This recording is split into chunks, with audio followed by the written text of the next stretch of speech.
Hey, what's going on? It's Bill Burr, and it's time for the Monday Morning Podcast for Monday, July 11th, 2016. What's going on? How are you?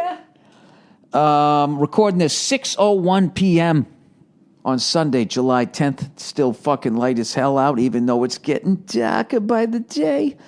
I'm in a great mood. I think my sciatica is fine. Sciatica, I think it finally went away. Like 95% of it went away. That masseuse that I was seeing, who was fucking amazing, went to her again. She beat the shit out of me. And showed me this stretch for my leg where I just lay on the floor and put my leg up against the door jamb.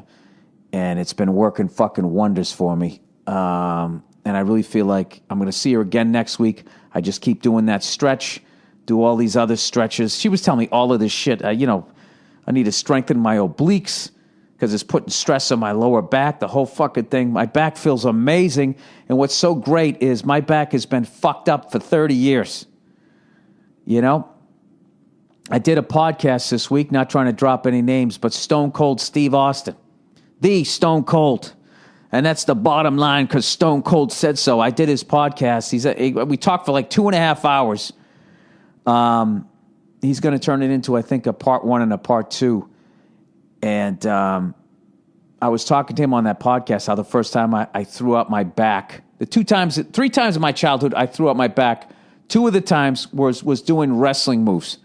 All right, one was the figure 4 leg lock, which I've told you before. That's the first time I threw out my lower back, right? And then trying to imitate Gary Valentine. This kid was trying to show me how to do it. He did it, and everybody went nuts, and he wouldn't fucking let me out of it because all the 4th graders started flipping out like it was the WWF, right?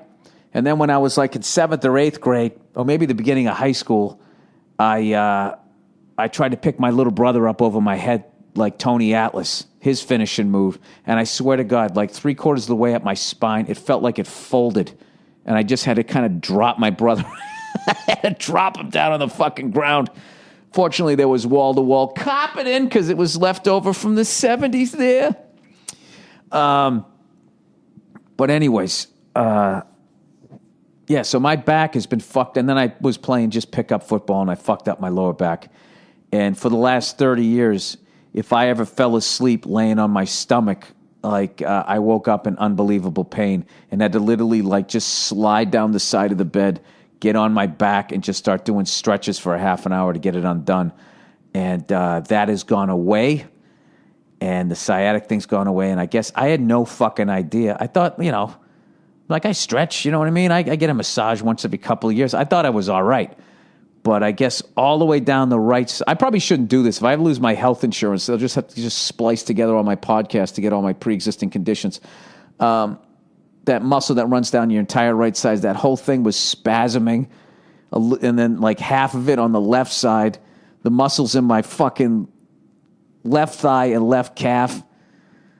Dude, she fucking slammed her elbow into the back of my fucking leg and was bringing it up. It literally felt like my leg was going to fucking explode. But it's been way better. And like today, I don't know, I just kind of felt something, everything kind of like freed up. And I'm just going to keep going to these people, and I'm going to try to get my back I had no idea how fucked up it was. I'm psyched. And all these people going, dude, you got to go just go to a doctor.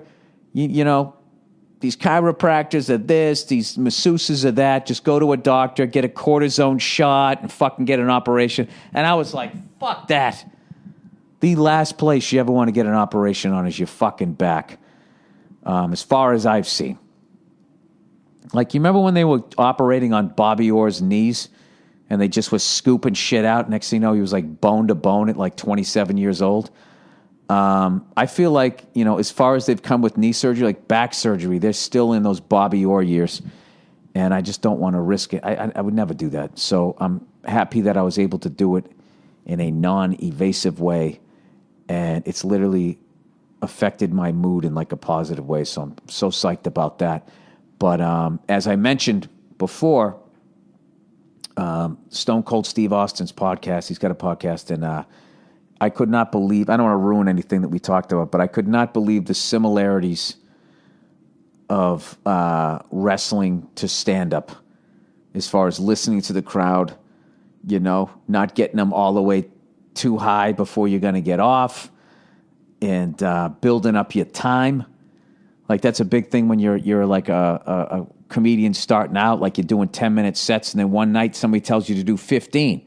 An extra 5 minutes doesn't sound like a lot, but that's like you coming up with another 50% more of your act, Does the math work out all right in that? I mean, 5 minutes is a lot of fucking time. And he was the same thing. He would wrestle for like 8 fucking minutes, and then one day he moves up and they go, all right, give us 20 minutes. He's thinking, what the fuck am I gonna do this for 20 minutes?